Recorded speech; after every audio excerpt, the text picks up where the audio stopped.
अच्छा, first drop में आपके कितने मार्क्स आए थे? फर्स्ट ड्रॉप में मेरे आए थे 359 ओनली मार्क्स थे। इस टाइम कितना मार्क्स आया था आपका? इस बार मेरा आया था 660 स्कोर आया था। इस रूम में रह करके सिलेक्शन हुआ है। तो जिस टाइम आप इस रूम में रहते थे तो टेबल वगैरह आपने कहाँ लगाई थी? ये कुछ कुछ ऐसे ही स्ट्रक्चर था। मतलब टाइम के अकॉर्डिंग पढ़ते थे या फिर सिलेबस के अकॉर्डिंग पढ़ते थे? कंटेंट रिएक्शन कैसा था पेरेंट्स का जब आपका सिलेक्शन हुआ? अभी आप कार में बता रहे थे कि आपका शायद बीएमएस वगैरह कर लिया था, आपने ज्वाइन कर लिया, तो उसके बाद भी अपनी प्रिपरेशन आपने कंटिन्यू रखा। ये आए थे एलन विक्ट्री सेलिब्रेशन में, तो मैंने इनका वीडियो देखा था जो स्टॉक पे, काफ़ी पॉपुलर हुआ वो वीडियो। कौन सा सब्जेक्ट आपका वीक था, कौन सा सब्जेक्ट आपका स्ट्रॉन्ग था? एज यूजुअल फिजिक्स बहुत बिग थी मेरा आया। तो इसको इम्प्रूव कैसे किया आपने? उसका भी बस ये रीज़न है कि आप फिजिक्स के लिए तो आपको रेगुलर होना पड़ेगा। Hey guys, welcome to blog. I hope कि आप सब अच्छे होंगे। तो गाइस, अभी मेरे साथ हैं पुष्पेंद्र पाठक और इनका नीट में सिलेक्शन हुआ है। मजे की बात ये कि इनका 6 अटेम्प्ट में हुआ था और अभी इनको एम्स बिलासपुर मिला है। अभी हम कोटा में खड़े हैं, जिस ईयर में ये कोटा में रहते थे इनका ये पीजी था। तो आप बताओ इस पीजी से क्या मेमोरी जुड़ी है आपकी?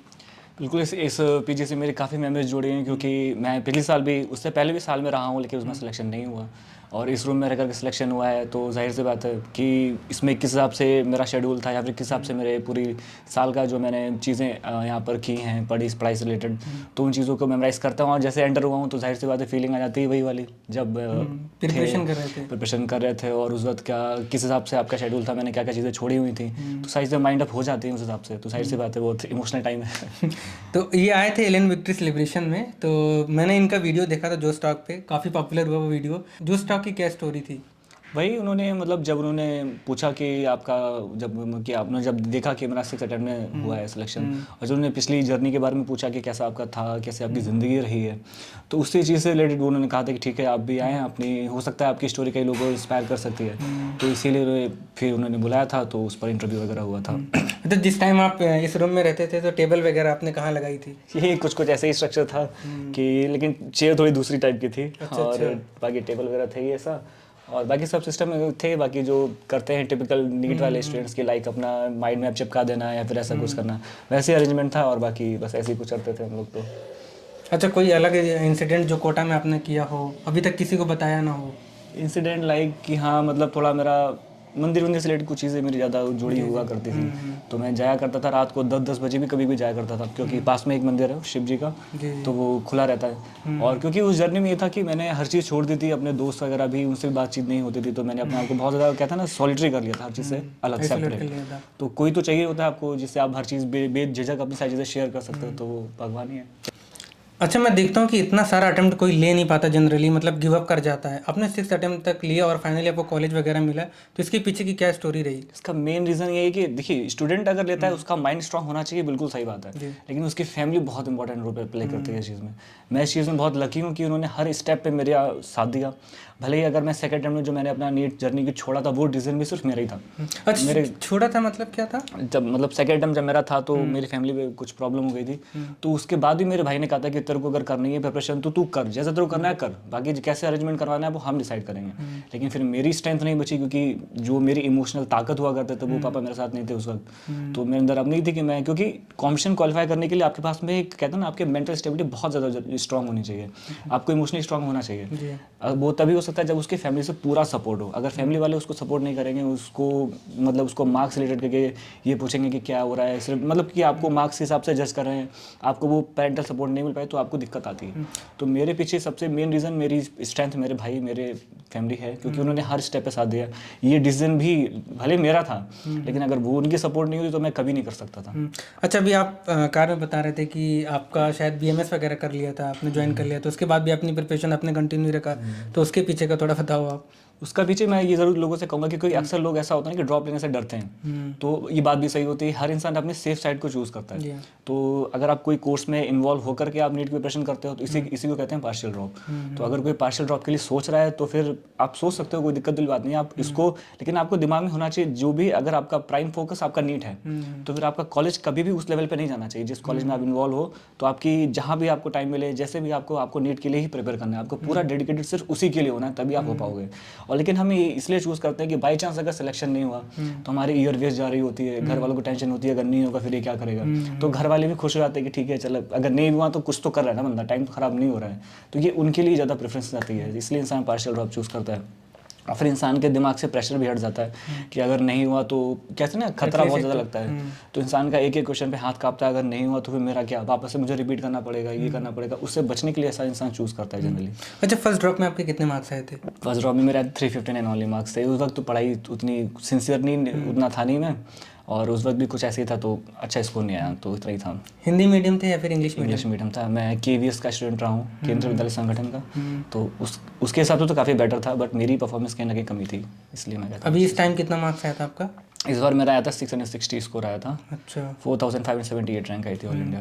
तो अच्छे 300 से इतना जंप करने का कैसे, आपकी स्ट्रेटेजी क्या थी इसके पीछे की? उसके पीछे मेन रीज़न यही है कि आप अपने, कहते हैं ना कि आप अपनी गलतियों को बहुत ज़्यादा आप एनालाइज करो। स्कोर के पीछे नहीं भागना चाहिए, ये बात सही है जो टीचर्स कहते हैं, वही मैं भी कहूँगा, क्योंकि इसमें कोई अलग चीज़ नहीं है आपकी। अगर आप मार्क्स को सिर्फ देख करके अपनी प्रिपरेशन करते हो तो आपको प्रॉब्लम तो ज़रूर आएगी।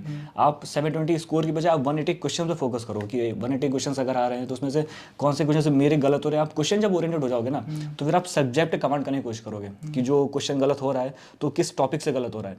आपका स्ट्रेस स्कोर पे, स्कोर तो बाय प्रोडक्ट है आपका, जब क्वेश्चन सही होगा तो इसको तो 100% आएगा ही आएगा। ये बहुत अच्छी बात की आपने। इसीलिए तो आप उस चीज़ पर फोकस करें कि कहाँ से मेरा, क्योंकि क्वेश्चन हमें ये बताता है कि आपका कौन सा टॉपिक गलत हो रहा है, आपको उसके अंडरस्टैंडिंग नहीं आ रही जो नीट ओरिएंटेड है। तो उसी हिसाब से आप सोचो, आज नहीं तो कल 100% स्कोर उठेगा, क्योंकि मेरा हल्के हल्के ही उठा है, तो जाहिर सी बात है। अच्छा, कौन सा सब्जेक्ट आपका वीक था, कौन सा सब्जेक्ट आपका स्ट्रांग था? एज यूजुअल फिजिक्स बहुत वीक थी और उसके चक्कर लास्ट टाइम तक मेरा इसी साल मेरा फिजिक्स अच्छी रही है, उससे पहले फिजिक्स नहीं चक्कर में ही मेरा स्कोर कम ही रहा है। तो इसको इम्प्रूव कैसे किया आपने? उसका भी बस ये रीज़न है कि आप फिजिक्स के लिए तो आपको रेगुलर होना पड़ेगा, क्योंकि physics is a kind of practice, और प्रैक्टिस आपको हल्के हल्के ही आपकी ट्रेनिंग होती है, तभी आप कर सकते हो।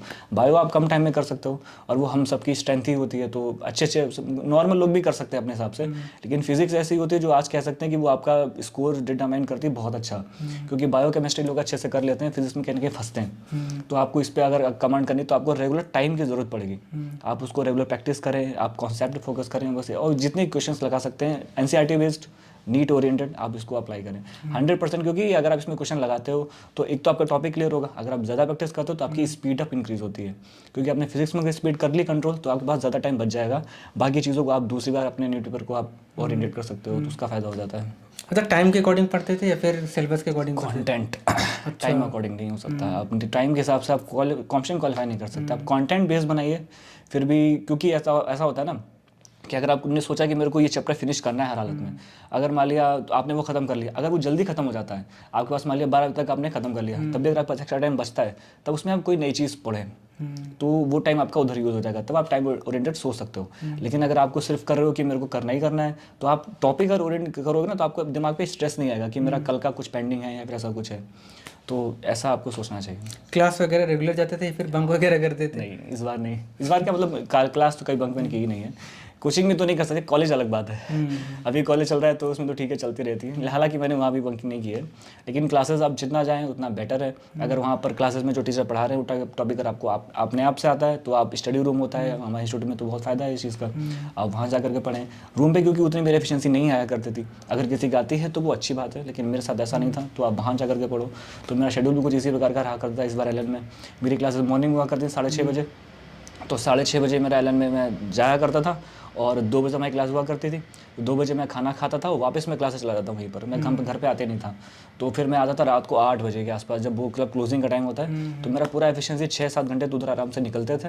उसके बाद फिर रूम पे आकर के पढ़ता था, फिर सुबह क्लासेस, इस हिसाब का शेड्यूल था मेरा। अच्छा, आपका प्रिपरेशन जर्नी काफ़ी लंबी थी, तो इस दौरान आपने गलतियाँ क्या क्या की? मेन चीज़ गलती वजह ये थी कि सेल्फ एनालाइजेशंस, आप अपने डिस्ट्रैक्शंस पर सोचिए, आप किसी और के बारे में सोचो कि उसका क्या डिस्ट्रैक्शन है, आप अपने बारे में सोचो कि मेरे पर्सनली क्या डिस्ट्रैक्शंस हैं। लाइक मोबाइल फ़ोन्स हर किसी के होते हैं, तो ये चीज़ मैंने अपने आप में ऑब्जर्व की है, क्योंकि हमें लगता है कि यार मोबाइल बहुत छोटी चीज़ है, कि हमने सोचा कि मान लिया 1 घंटा फ़ोन चलाते हैं, तो वो अक्सर में वो आपका 1 घंटा ख़राब नहीं होता है, वो आपका बहुत लंबा टाइम लेके जाता है।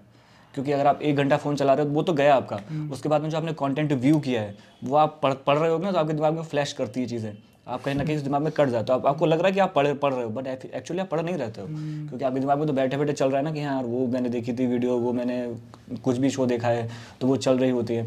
मान लिया मेरे साथ ये भी था कि अगर कोई मैं मूवी देख रहा हूँ, तो मूवी में क्या होता है कि जो एक्टर का जो रोल होता है, लीड रोल में होता है, उसका जो काम होता है ना, उसको वो एम्फसाइज करता है कि मैं भी वैसा करूँ। मेरे को भी अपना काम बहुत बेकार लगता है, मुझे अपना काम बेकार लगता है, फिर उसके लिए मेहनत भी नहीं करने का मन करता है कि यार देखो इतनी मेहनत करके मुझे मिलेगा क्या, ये मिलेगा, अच्छे काम तो ये कर रहे हैं। बहुत सारे थॉट्स आते रहते हैं उस टाइम। अनयूजुअल थॉट्स आते हैं, तो वो चीज़ हमें हमारे लाइन से डिस्ट्रैक्ट कर देते हैं। तो इसलिए मैंने कहा ठीक है, ना रहेगा फ़ोन ना कुछ होगा। अच्छा, एक बहुत बड़ा फैक्टर रहता है, लोग गर्लफ्रेंड वगैरह बना लेते हैं, तो ऐसा कुछ चक्कर तो नहीं था आपका? ये तो भगवान बजरंगबली है, तो कोई दिक्कत नहीं है, तो उसका तो कोई सीन नहीं था। बाकी मेरी से बात भी नहीं होती थी, लाइक बहुत कम लोगों से बात हुआ करती थी, तो उसका कोई कभी पॉइंट ही नहीं अपने आपको बिल्कुल आइसोलेट कर रखा था आपने? बिल्कुल क्लियरिटी इस चीज़ में कोई एकदम क्लियरिफिकेशन इंपॉर्टेंट। डिसीजन बाकी हुआ करते थे, लाइक दोस्तों की बात करने लग गए, तो उनके साथ अगर बात कर रहे हैं, पुराने दोस्त हैं तो उनके साथ में फिर पुरानी लाइफ याद आ जाती है कि यार देखो, और फिर सबसे बड़ा थॉट आता है कि बात करते हुए फिर हम अपने को लगता है ना कि यार इतना टाइम हो गया मेरे को, अभी भी हम वहीं पे हैं। तो ये थॉट से बचना आपको बहुत इंपॉर्टेंट है। एज अ ड्रॉपर के लिए बहुत बड़ी दिक्कत आती है कि आप ये नहीं सोच पाते ना, आप भले कोई कुछ नहीं कह रहा, लेकिन आप बैठ करके देखते हो कि यार लास्ट टाइम भी मैं यहीं था, आज इस बार भी वही हूँ, पता नहीं सिलेक्शन होगा कि नहीं होगा। तो ये चीज़ें कहते हैं ओवर थिंकिंग टाइप्स, इस पर आप कंट्रोल करो तो बहुत, तभी आपका कुछ अच्छा हो पाएगा, अदरवाइज ये हमेशा फंसाता रहता है और बहुत टाइम लेके जाता है। जैसे जैसे आपका एग्जाम पास में आएगा, जैसे फरवरी मार्च अप्रैल शुरू होगा, तब बहुत यही चीज़ें आती है कि अगर नहीं हुआ तो क्या होगा। ये क्वेश्चन सबसे ज़्यादा आता है जी, बहुत ज़्यादा आता है। और बच्चों में ये फंसा रहता है। अच्छा, सिलेक्शन होने के बाद अभी कॉलेज में आप चले गए हो, तो आपकी लाइफ का कैसा, क्या क्या चेंजेस आए लाइफ में? बहुत चेंजेस आए हैं कुछ एक्सप्लेन अगर करना चाहो। लाइक ये अभी कोई वैसा बर्डन नहीं है पढ़ाई का, और अब पढ़ते भी नहीं है, टेस्ट वेस्ट ठीक है होते रहते हैं, कई बार खराब भी नंबर है, कोई फर्क नहीं पड़ता।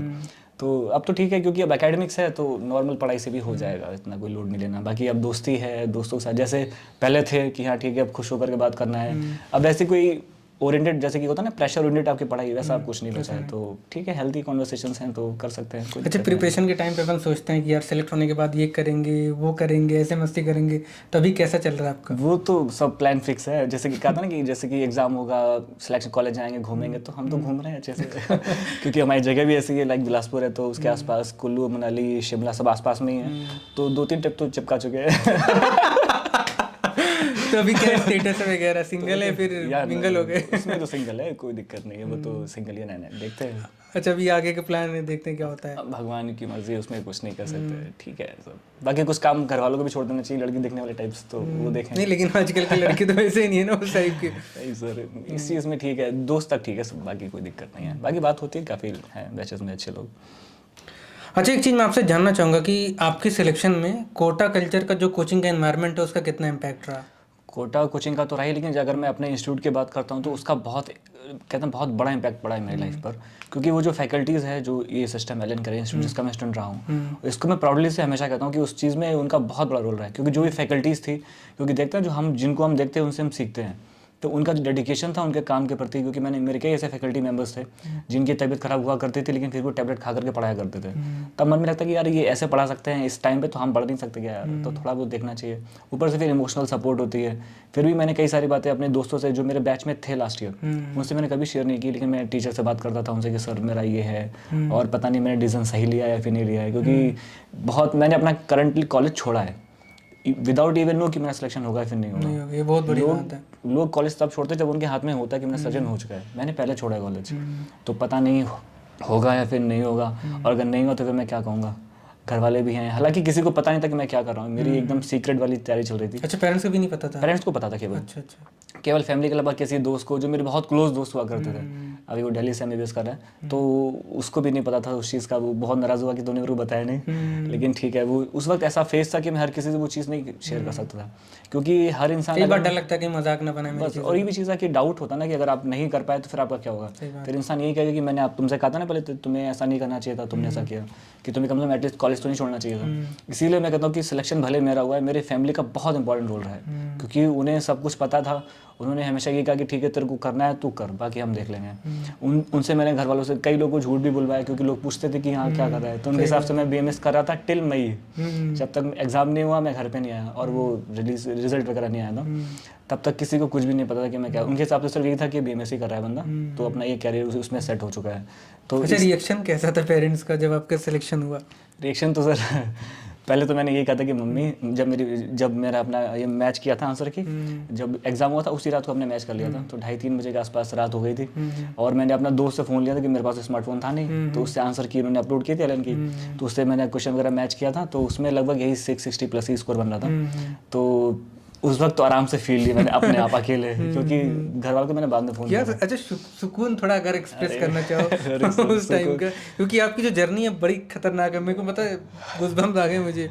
वो जो मोमेंट होता है ना, जो हर किसी, अगर किसी का पहला ड्रॉप भी है ना, तो पहला अटेम्प्ट भी है, उसको वो फीलिंग वो फील नहीं आएगा एक बार अगर देखें तो, क्योंकि इतने टाइम के बाद आपको आपका वो सिलेक्शन स्कोर होता है, वो अलग ही फीलिंग होगी। तो 5 मिनट तो आराम से बैठ गए कि हाँ भाई आराम से देखो जो तुम कह रहे हो, आंसर की बुकलेट में सामने रखी हुई थी, तो बस आराम से देखे थे कि ठीक है। वापस तो मैंने 2-3 बार चेक किया उस चीज़ को कि कहीं कोई गलती तो नहीं आ रही है, कहीं पूरा एरर कम से कम इतना तो होना चाहिए। हमारे चेक कर लिया। तो फिर 2-3, क्योंकि एक पहले बार में सबसे स्लो, सबसे डर था, क्योंकि उसमें पता नहीं था क्या होने वाला है। अब जब पता लग गया कि हाँ अच्छा खासा अच्छा, पेपर देने के बाद भी तो फील आता होगा, हाँ यार इस बार तो मैंने फाड़ दिया। वो तो था, लेकिन फिजिक्स में एक आध दो क्वेश्चन मेरे गलत हो गए थे, उसके चक्कर में डर लगा। क्योंकि होता ना कि आता हुआ क्वेश्चन जब गलत हो जाता है तो आपको बाकी चीज़ें सब साइड में हट जाती है, लेकिन दिख जाता है कि भाई तेरे 5 नंबर तो क्या है अगर एक क्वेश्चन भी चला गया। और 5 नंबर बहुत मैटर करता है हमारे, और उस टाइम वो 5 नंबर के चक्कर में कई लोग अपना 50-100 नंबर गंवा देते हैं। और ये चीज़ आपको बहुत फोकस कर, एग्जाम पॉइंट ऑफ व्यू से बहुत इंपॉर्टेंट है कि अगर क्वेश्चन हो गया आपसे, कुछ गलत हो गया, तो आपको उसको इग्नोर करके बाकी जो आपके बचे हुए 179 क्वेश्चन है उन पे फोकस करना है कि ठीक है एक ही दो क्वेश्चन गया है, क्योंकि उसको आप कुछ कर नहीं सकते ना। अगर आप सोचो मैंने मान लिया OMR गलत कर दी मैंने, तो फिर आप क्या करोगे? वो तो आपकी चेक एक ही बार होने वाली है, आप दूसरे सर्कल कर दोगे तब उसको रिजेक्ट कर दिया जाएगा, आप कुछ नहीं कर सकते उस चीज़ में। तो आप बेटर ये कि उसको हटाकर सोचो कि हाँ मेरे को बस ठीक है बाकी क्वेश्चन है ना वो अपने हाथ में है, उनको अच्छा करो। तो मेरे सेंटर जहाँ था वहाँ पर कई ऐसा मैंने देखा है, लोगों से गलतियाँ हुई, उन्होंने उसका इम्पैक्ट बाकी क्वेश्चन पे डाला, उनका सिलेक्शन भी नहीं हुआ। तो 650 प्लस स्कोर तो अलग की बात है, तो वो तो कोई चांस ही नहीं, उसका अपना लॉस कर लिया ना उस चीज़ में। तो इस चीज़ आपको कहते हैं ना, आपको ब्रेन की ट्रेनिंग बहुत इंपॉर्टेंट है। इस चीज़ पर आप देखो कि मेरे को स्ट्रेस को कैसे मैनेज करना है, ये कर लेंगे। कॉम्पिटिशन बस यही है आपकी। आपके जूनियर जो भी प्रिपरेशन कर रहे हैं, आप उनको क्या मैसेज देना चाहोगे? सिंपल सा फैक्टर है सर, आप कंसिस्टेंसी रहो। अगर कभी आपका टाइम लैग हो जाता है तो उस चीज़ को लेकर के ज़्यादा आपका बचा हुआ टाइम मत खराब करो, क्योंकि मेरे साथ हुआ है। अच्छा, अगर अभी से कोई प्रिपरेशन करे, जो टाइम बचा है इसमें क्या नीट क्रैक कर सकता है? बिल्कुल कर सकता है, अगर उसके अभी भी कंसिस्टेंसी फोकस करता है, उसका बैकग्राउंड अगर कुछ क्लियर है और उसका कुछ ऑलरेडी जैसी कुछ चीज़ें होती है ना स्ट्रांग है, तो वो आराम से कर। लेकिन वही है कि अगर आप अभी से लेकर के कंसिस्टेंस हो जाते हो, अभी भी आपका 4 महीने बचे हुए हैं, बहुत टाइम है, आराम से कर सकते हो। बस ये कि आपको डेडिकेट होना पड़ेगा। कुछ चीज़ें हैं जो आप जानते हो सिर्फ उनको छोड़ना होगा, क्योंकि वो आपके अलावा कोई भी नहीं जानता। लाइक कि आपके डिस्ट्रैक्शन क्या है, आपने अब तक अगर नहीं पढ़ाई की उसके पीछे रीज़न क्या था, आपको पता होगा उस चीज़ के बारे में। आपका फ़ोन है, आपका कोई दोस्त है, या फिर आपका कोई लव एंगल है, या कोई भी चीज़ है, तो आपको वो छोड़ना ही होगा। ये आप अच्छा कहो या कोई कहे कि शुगर कोटिंग वाली बात है, लेकिन ये आपको करना पड़ेगा। उसके बाद ही कॉन्फिडेंस आपको मिलेगी। कहते हैं ना कि कुछ चीज़ें करने के लिए आपको छोड़ना पड़ता है, उनमें से ये एक वो चीज़ होती है, आपको करना ही पड़ेगा। ठीक है, थैंक यू सो मच, आपका टाइम लिया मैंने। अरे बधाई हो, आपको कॉलेज मिला, आपको 6 अटेम्प्ट के बाद कॉलेज मिला, आपकी खुशी मुझे भी दिख रही है।